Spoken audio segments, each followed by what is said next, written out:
ٹھیک ہے عامر صاحب، بہت انہونی ہوگی اگر یہ نشان پی ٹی آئی کو جو ہے وہ نہ ملے۔ مزے کی بات ہے، میں اب یہ دیکھ رہا ہوں، ہمارے زاہد خواجہ صاحب میں پنڈی سے ہی سپورٹ سپورٹر ہے، دوست ہیں، شیخ رشید کے مقابلے میں بھی پی ٹی آئی نے دونوں حلقوں میں ٹکٹ دے دی ہیں۔ جی جی ادھر اس کی کی بنے گا؟ توقع تھی نہیں ہونے تھا کی بنے گا، وہ بیچارے تو تکیہ استے تھی، اتنا کرا کرو کے گھراؤ جلاؤ کرایا، سب کچھ کرایا اور آخر میں پھر رسوا کرایا، وہ بیچارے کا گیٹ نمبر 4 بھی بند کرایا۔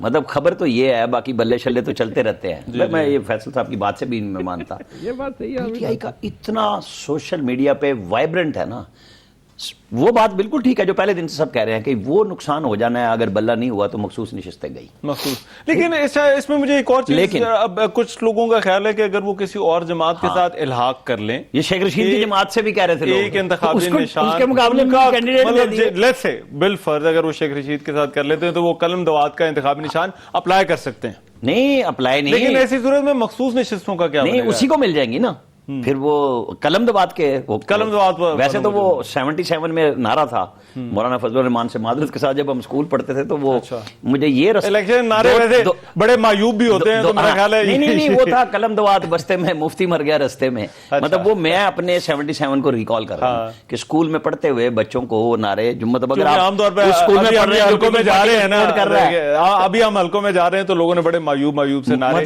بدلے ہوئے ہیں، وہ انتخابی نشان سے جڑے ہوئے، تو وہ بات چونکہ آ رہی ہے کہ کیسے الیکشن ہم اپنی ذہنی طور پہ اس وقت سے اسی چیز کو دیکھ رہے ہیں نا کہ اسکول میں کالج میں پھر یہ ساری چیزیں ہم پڑھتے آئے دیکھتے آئے، پھر 32 سال سے یہی کام کر رہے ہیں، براہ راست الیکشنز کو چیک کر رہے ہیں۔ تو یہ جو بلہ ہے یا وہ مطلب جو ایک اور پارٹی ہے ان کے ساتھ اتحاد میں، میرا خیال ہے وہ حامد رضا والی، حامد رضا صاحب ان کو تو نہیں، حامد رضا کو تو پی ٹی آئی کا ٹکٹ دے دیا فیصلہ آباد میں، مطلب یا تو کسی، لیکن شیخ رشید کا چلہ تو ضائع ہو گیا ٹوٹل کہ بیچارے کا ٹکٹ بھی مقابلے میں دے دیا، لہذا اس کو تو اون نہیں کر رہے اب یہ، تو وہ ختم ہو گیا۔ وہ نقصان کے علاوہ پی ٹی آئی کا مسئلہ یہ ہے کہ بیرسٹر گوہر، جیسے میں پہلے کہہ رہا تھا، وہ ملے ہیں کل دن میں، ٹکٹیں فائنل کر کے چلے گئے، رات کو 11 بجے آگے پھر چینج کر دی۔ بتائیں مجھے وہاں سے کون سی تار آئی تھی انہیں کہ جناب وہ چینج کر دیں؟ اب یہ پھڈے ہوں گے نا لوگ، جیسے نواز شریف کے طلال کے والد کو بھی دے دیا اور اس کے نامزد ایم پی اے کو بھی دے دیا اور سینیٹر کا بھی کہہ دیا، بلا کے بٹھا کے منایا۔ ناصر بٹ ہے پنڈی سے، اس کو بھی ڈار صاحب سے ملوایا ہے اور اسے کہا ہے کہ ہم بعد میں ایڈجسٹ کریں گے۔ پارٹیوں کا کام ہے، یہاں پہ پارٹی کا مسئلہ یہ ہے کہ بیرسٹر گور کو ریڈیکیول تو کیا علی ظفر صاحب نے جب اناؤنس کر رہے تھے، 7 دفعہ کہا کہ ہماری مین لیڈرشپ بڑی بزی ہے، ان کے عہدے ہیں، ہم ان کو لا رہے ہیں، مطلب اس بچے کو نا تھپکی دے دے کے نا خراب کیا، اس کو شیر افضل مروت سے خراب کرایا، پھر وہ قابو کر رہا ہے، اب وہ ٹکٹس دے رہے ہیں، یہ چیمبر لڑیں گے، اور پھر جو لوگ ورکر ہیں جنہوں نے ماننا نہیں ہے، چاہے بلہ مل بھی جائے، یہ بڑے مسئلے ہوں گے، اس کے اوپر انہیں یکسوئی سے چاہے وکلا ہی بیٹھے۔ لیکن آپ کو لگتا ہے کہ تحریک انصاف اس کیپیسٹی میں ہے یا اس حالت میں ہے کہ تحریک انصاف کسی کو ٹکٹ دے اور نیچے والا ووٹر کہے کہ جی کہ میں اس ٹکٹ کے جو ہے وہ خلاف ہوں یا میں اس ٹکٹ کو نہیں مانتا؟ مطلب دیکھیں ابھی اس وقت میں آپ کو بتا رہا ہوں، حلقوں کے اندر تو یہ پوزیشن تھی کہ کوشش کی جا رہی تھی نون لیگ کا ٹکٹ لینے کی، اور نون لیگ کا جہاں جہاں یہ مسئلہ ہوا وہاں لوگ ناراض بھی ہیں، لوگوں کے گلے شکوے جو سیاسی معاملات ہوتے ہیں۔ لیکن تحریک انصاف کا تو جو بچ گیا ہے وہی کم از کم جو ہے وہ، یا جس کے کاغذ جو ہے وہ بچ گئے یا منظور ہو گئے، وہی امیدوار نہیں ہو جائے گا۔ رحمان صاحب مجھے بڑی توقع ہے کہ پی ٹی آئی کی قیادت اتنی تو ضرور کرے گی کہ اپنے ووٹر کو یکسو کرے، جو عمران خان کا ووٹر ہے ان کو نشان کی کوئی ضرورت نہیں ہے، ٹھیک ہے، لیکن 8 فروری کو ضرورت ہے کہ جو کینڈیڈیٹ ہے، اب یہ نہ ہو کہ میں کسی وکیل کا نام نہیں لیتا کہ پتہ لگے وہ 8 کو بھی کیس ہی کوئی لڑ رہا ہے۔ ویسے تو ملک میں عام انتخابات میں چھٹی ہوتی ہے کیونکہ کوئی اڈیالہ میں آ کے لڑ رہا ہے، کوئی کہیں لڑ رہا ہے، وہ حلقے میں الیکشن جائے گا تو پھر آخری دن یہ وکیلوں کے مسائل ہیں، یہ فیس وصول کرتے ہیں، پیروں کے مسائل ہیں، آپ کی سمجھ آ گئی ہے، یہ جو خرچہ کرنا ہے، آپ جس کا اشارہ کر رہے ہیں مجھے خرچہ کرنا پڑتا ہے، ٹرانسپورٹ آخری 2 دن میں دینی پڑتی ہے، اور ووٹر کو اگر لے جانے کے لیے اس کے حلقے کرنا بتائیں، اور پتہ لگے کہ بیگم نال ہی کیس لڑنا شروع کرتا انہیں۔ نہیں جو وکیل ہوتے ہیں ان کے لیے کورٹ کچہری عدالت ویسے تو یہ بھی ہے تو طالب علم وکیل وکالت کے طالب علم ہے، لیکن ظاہری بات ہے جو ہے نا روزی روٹی بھی تو کمانی ہے۔ وہ کہتے ہیں سیاست کون سا کاروبار ہے ہمارا، سیاست تو عوامی خدمت کے لیے کرتے ہیں، یہ بڑا فرق پڑتا ہے اس بات سے۔ چلے میں آتا ہوں، ذرا ایک بات آ رہی ہے،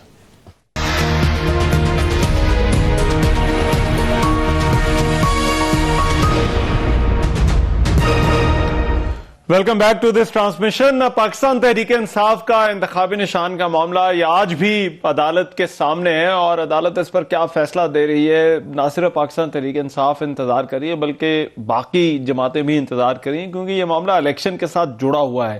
یہ پہلا موقع نہیں ہے کہ انتخابی معاملات اس طرح سے عدالت کے سامنے گئے ہیں اور عدالت نے اس پر فیصلہ کیا. اور اس سے پہلے بھی آپ کو یاد ہوگا جب لاہور ہائی کورٹ کا فیصلہ آیا تھا عارض کے حوالے سے اور انتخابات کے اوپر ایک بڑا سوالیہ نشان لگ گیا تھا, تو اس وقت بھی سپریم کورٹ بیٹھی, پھر فیصلہ ہوا اور معاملات جو ہے وہ آگے چلے. ابھی یہ اور معاملہ ایک اور سیاست سے جڑا, انتخابات سے جڑا, سپریم کورٹ کے سامنے ہے. سپریم کورٹ اس پر کیا فیصلہ کرتی ہے؟ توقع یہ تھی کہ یہ فیصلہ آج آ جائے گا, کیونکہ کاغذات واپس لینے کا آخری دن اور پھر انتخابی نشان الاٹ ہونے ہیں امیدواروں کو.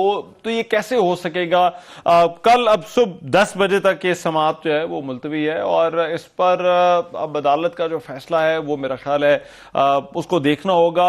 اگر کوئی ایسا ڈیسیجن آ جاتا ہے جو ایڈورس ہوتا ہے تحریک انصاف کے لیے, تو پھر پارٹی پر کیا اثر پڑے گا؟ میں اسی پر بات ہو رہی ہے. عامر الیاس رانا صاحب, محمد الیاس, ایاز خان صاحب اور فیصل حسین صاحب میرے ساتھ موجود ہیں. عامر صاحب, یہ جو معاملات اب عدالت کے سامنے ہیں, عدالتوں کے اندر بھی اس پر بہت بات ہوتی رہی. ہم نے پچھلی دفعہ بھی, پچھلے بھی جو چیف جسٹس کا ٹینیور تھا اس میں بھی دیکھا کہ عدالت کے اپنے کردار کے اوپر بھی بہت سارے سوالات اٹھتے رہے اور ابھی وہ کردار جو ہے وہ تحریک انصاف کی طرف سے جو ہے وہ اس سوالات جو ہے وہ اٹھائے جا رہے ہیں. کیا یہ ان سیاسی معاملات میں آپ کو لگتا ہے ابھی بھی میٹر کرتا ہے کہ کون سا سیاسی معاملہ کس جج کے سامنے جاتا ہے اور اس پر آگے کیا فیصلہ آتا ہے؟ دیکھیں, جب ہم بات کرتے ہیں نا, تو جو گلزار صاحب تھے نا نیسلا ٹاور والے, جنہیں کانسٹیٹیوشن ایونیو 1 نظر نہیں آیا تھا, کہ وہاں بڑے عمرا تھے, ایلیٹ تھی پاکستان کی, اس میں انہوں نے رعایت دی اور اس کو بم سے گرانے کی آرڈر کر کے تو وہ کیا. تو اس دور میں قاضی فائدی صاحب سے کہا گیا کہ آپ عمران خان کے کیس نہیں لیں گے. ٹھیک ہے, کہہ دیا. پھر تقریباً ہر کیس سے ہی آؤٹ کر دیا. اب وہ انسان ہے. پھر اس کے بعد یہیں پہ نہیں رکے, ان کی پوری فیملی کو رگیدا گیا, چوک میں لایا گیا اور ریفرنس بنایا گیا. پھر وہ بری ہو گئے اس میں بچت سے. اب وہ آئے, انہوں نے سب سے پہلے کیا کیا کہ وہ جو اختیار ایک بندے کے ہاتھ میں تھا اس کو 3 رکنی کے لیے پہلے تو کہا کہ میں اس کے حق میں ہوں, اور جب بیٹھ گئے تو فیصلہ دیا. اب بینچ ان کا یہ دوسرا یا تیسرا ہے جس میں 2 جج مختلف آتے ہیں. آپ کو پتا ہے وہاں بینچ فکسنگ تھی کہ صرف یہ بینچ بنے گا, یہ نہیں بنے گا, یہ کیس دیکھیں گے. وہ چینج کرتے جا رہے ہیں, لوگوں کو لا رہے ہیں. کچھ ججوں نے مائنڈ بدلے اپنے اور کچھ بھاگ پڑے, مطلب, اور کچھ لوگ ابھی ریزرو پوزیشن میں بیٹھے ہوئے ہیں. ہم نام نہیں لے رہے, یہ ان کی مرضی ہے کہ ان کے فیصلے بولتے ہیں. جب میں نے 92 میں رپورٹنگ شروع کی اور 93 میں نواز شریف کا برطرفی کا کیس تھا, شریف الدین پیرزادہ مرحوم اس وقت دلائل دیا کرتے تھے. کئی دن تو ہمیں سمجھ بھی نہیں آتی تھی اور یہی بات ہمیں سمجھائی جاتی تھی کہ یہ جو بات ہو رہی ہے نا, یہ فیصلہ نہیں ہوگا. اچھا, یہ صرف سوال سمجھنے کے لیے ہوتا ہے.